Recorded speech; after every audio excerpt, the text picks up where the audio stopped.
Hey guys, we have only two more games to look at as part of following international master Nurgül Salimova's performance at the FIDE Women's Candidates tournament in Toronto, Canada. And this is round 13 and the penultimate round of the tournament, and she's playing with the white pieces against Grandmaster Katerina Lagno.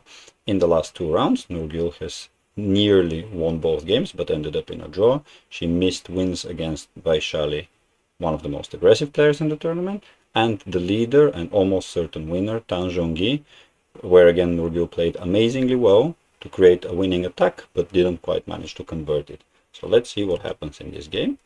Nurgül enters again with the King's Indian attack, an opening that for people my level and any sort of intermediate chess players is very fun to play with because it gives you great chances to attack. Later this bishop will have a great diagonal, or the bishop sometimes comes here and gets sacrificed on h7. Very fun game that sometimes is seen at the highest levels, and I'm glad that Nurgül throughout the tournament has picked interesting openings and not just the same super high level openings that probably guarantee more often than not a draw. Okay, so we have some standard development, and we have this position where Nurgül on move 10 plays knight to e5, kind of suggesting what I mentioned earlier, that in this opening the bishop on g2 has a lot of scope. So after knight to e5, the best move for black is actually to take the knight and let the rook be taken, if that's what white wants to do. Moving the rook is a bad move because at the moment the knight will be able to jump here and fork the queen and wherever the rook moved. So with that in mind, you really have to capture the knight, and that's what Lagno does. And now, as white, you have two options. You can capture back the knight, or you can capture the rook. It might look obvious that you should capture the rook because you just want a rook for a knight, but don't forget white is already temporarily down a pawn, and if white decides to capture the rook, the queen will also get this d4 pawn. So both moves are fine, but it will create an extremely imbalanced position. It's been played before, but Nurgül decided to play the more solid move, capture the knight back. And of course, Lagno now needs to prevent the rook from being taken, so she plays the best move, which is knight to d5. I mean, I'm sure both of the players were prepared at this point. So the game continues, and now white is going to try and organize an attack on the king side, as most of its pieces are going to go there. Let's see what happens. After a few moves, Lagno managed to defend the earliest attacks because she already managed to exchange the very strong white bishop on the light squares, and now the white queen doesn't look very attacking. And after a few more moves, it seems that white is not going to be able to have a great game and a great attack, because black's pieces all of a sudden, after 5 or so moves, are more coordinated than the white ones, even though the idea of white pieces was definitely to attack on the king side. So Lagno has done quite well. For example, now this bishop that went very attacking by Nurgül will have to go and take the knight, so another less attacking piece for white. And it's the only good move, because moving back would have wasted the move and was not going to be a good idea. So after a few more moves, again, of course, some obvious threats for players of their caliber. The rook was attacked, so it needs to go to the second rank. And it's starting to really feel like it's one of those positions where it's relatively equal. As you can see, the computer says 0.5, but any good player would prefer here to have black, not because of the evaluation, but because it's so much easier to play, and because black has a concrete, specific attacking plan. Notice that this pawn is very weak, because when it cannot be recaptured. It looks like it's protected, but it cannot be recaptured, as the rook would take the queen, and even if the queen moves, the rook will be checking the king. So this pawn really is very, very pinned, absolute and relative pin at the same time. So quite weak defender of the pawn on h4. So basically Nurgül loses a pawn, and this is why the computer really prefers black. In the meantime, of course, she has attacking responses. The rook is currently being attacked, so it moves to c4, which is the best move. Also offers an exchange of one of the attacking pieces by Lagno, who retreats her bishop. And now the best move is to take indeed the rook, as it's a very important piece of the attack. Nurgül actually decides instead to double down really create a powerful threat in this pawn, so tying the bishop to protect it for now, and we have an exchange on the rooks. So at the moment, again, black are strategically winning, but with no specific plan. However, Nurgül starts to make a few mistakes.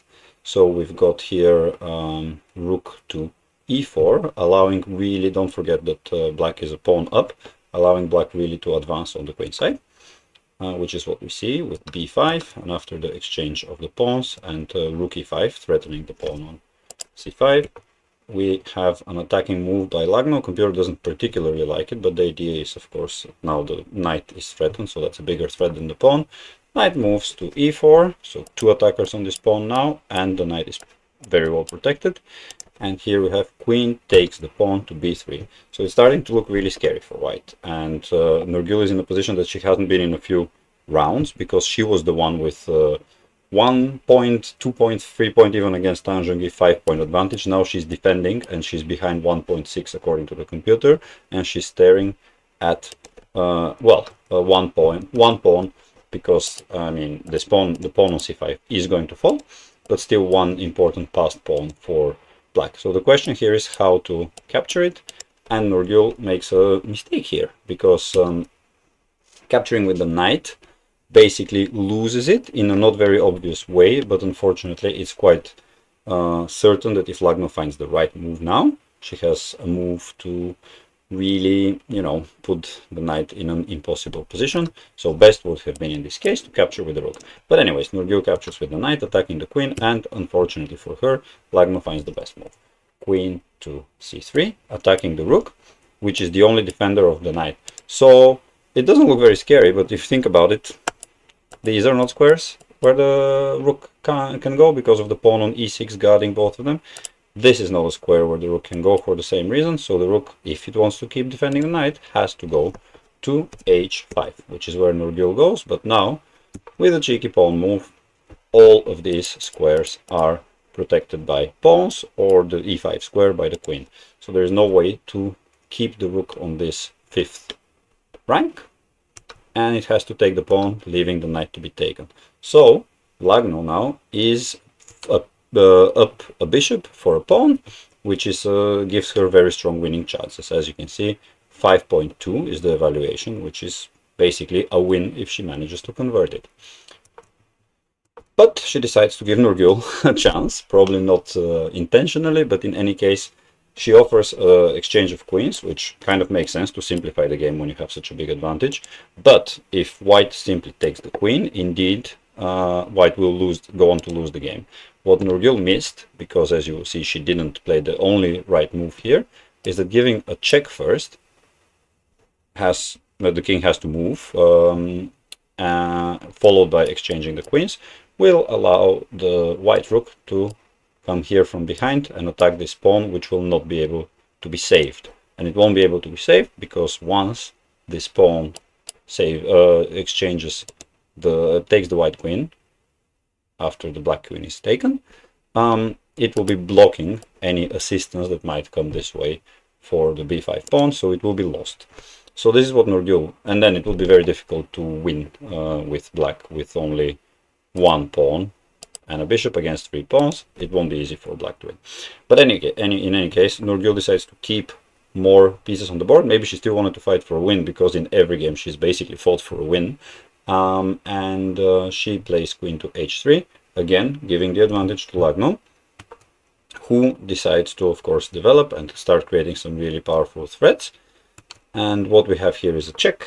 King goes to g2, and now Lagno makes a mistake that doesn't completely make the game back to equal, but erases a lot of her advantage, which is basically kind of like earlier Nurgül, how she made some moves on the king side to attack, but it didn't materialize to anything. Now Lagno has made a few moves up and down with the queen that basically allow white to get more organized, which is what Nurgül does. And after a few forced moves, queen got attacked by the rook, goes to f4. Now Lagno gives, with this move, rook to c8, a chance for Nurgül to draw the game. So this is our viewer challenge on move 43.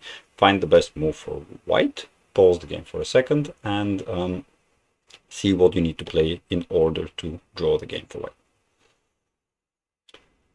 All right, so I was wondering even whether to make it a challenge, but since it's kind of ironic, because basically in a King's Indian attack, whenever you manage successfully to play e4, it's considered very good for white, because this is a move you only play when you're properly developed. You play other moves in the beginning, so you don't play e4, which is the most common move to even start with. But this is the move that you have to play here on move 43. Finally, after 42 moves in the King's Indian, white not only can play e4, but also it's the best move for them. And the reason is quite funny. It has nothing to do with attacking or advancing, but basically it blocks the queen's view of protecting its own king, so the rook can swoop in and start really threatening the king. So this blocker here is extremely important, because whilst white has fewer pieces than black and less material, black's king is quite exposed actually. It's not tucked in away safely. Even the white king is actually quite safe here, because these pawns combined with the pieces that white has left creates quite a powerful defense. And as you can see, white hasn't been checked that much, or at least not in a very threatening way. So with this move e4, basically Nurgul does a full shutout of the black attack, and it will be very difficult for black to proceed.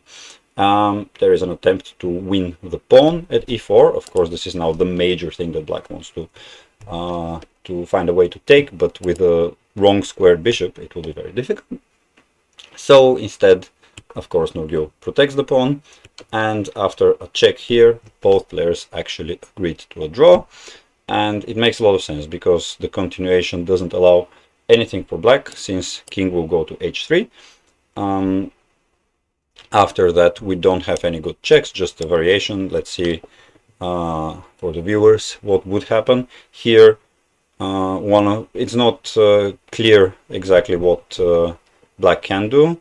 Probably a good continuation would be queen to d2, offer the exchange of queens, and then try to win. But again, you will lose the b5 pawn when that happens, and it will be very difficult with these 3 pawns, this bishop, to make enough progress so that this pawn queens and wins the game.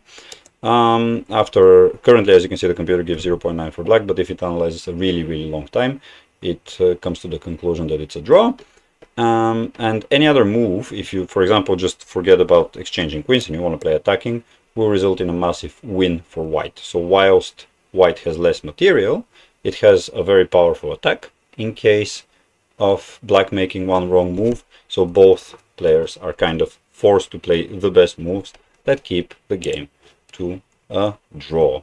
So half a point against Katerina Lagno, definitely not a bad performance. And unlike a few games before, Nurgul survives being behind for a considerable part of the middle game and the early end game, which is really nice to see, that she didn't crack under the pressure, kept playing good moves when she was really put against the wall, and she manages to survive and take her amazing chance to draw the game with e4.